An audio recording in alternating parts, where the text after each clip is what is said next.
ചൊട്ടാനിക്കരയിൽ മരിച്ച POCSO case അതിജീവിതയുടെ ദേഹമാസകല മുറിപ്പാടുകൾ. കാമുകൻ ആക്രമിക്കും മുമ്പ് ലൈംഗിക അതിക്രമ ശ്രമം നടത്തിയതായും ശ്വാസം മുട്ടിച്ചു കൊല്ലാൻ ശ്രമിച്ചതായും പോസ്റ്റ്മോർട്ടത്തിൽ വ്യക്തമായി.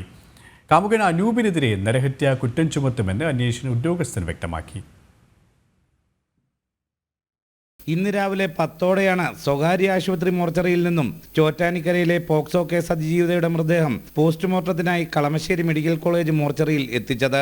പോലീസ് സർജൻ ഡോക്ടർ നിസയുടെ നേതൃത്വത്തിലായിരുന്നു പോസ്റ്റ്മോർട്ടം. കഴുത്തിലെ കുരുക്കാണ് മരണകാരണമെന്നും അക്രമത്തിന് മുമ്പ് കാമുകൻ ലൈംഗിക അതിക്രമ ശ്രമം നടത്തിയിരുന്നതായും ശ്വാസം മുട്ടിച്ച് കൊല്ലാൻ ശ്രമിച്ചിരുന്നതായും പോസ്റ്റ്മോർട്ടത്തിൽ വ്യക്തമായിട്ടുണ്ട്.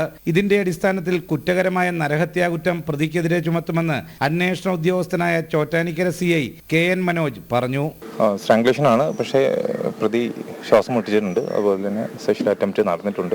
കൂടുതലായിട്ടുള്ള ലാബ് റിസൾട്ടും കൂടി വന്നിട്ട് ബാക്കി കാര്യങ്ങളും കുറ്റകരമായ നരഹത്യ എന്നുള്ള രീതിയിലാണ് മുന്നോട്ട് പോകുന്നത്. ബാക്കി കൂടുതലായിട്ടും കുറച്ചും കൂടി കാര്യമായിട്ട് ലാബ് റിസൾട്ടും കൂടി കൂട്ടിയിട്ട് ബാക്കി അന്വേഷണം മുന്നോട്ട് പോകും. തിങ്കളാഴ്ച പ്രതിയെ കസ്റ്റഡിയിൽ വാങ്ങാൻ കോടതിയെ സമീപിക്കുമെന്നും കേസിന്റെ വിശദാംശങ്ങൾ ഉൾക്കൊള്ളിച്ച റിപ്പോർട്ട് തിങ്കളാഴ്ച കോടതിയിൽ നൽകുമെന്നും CI പറഞ്ഞു.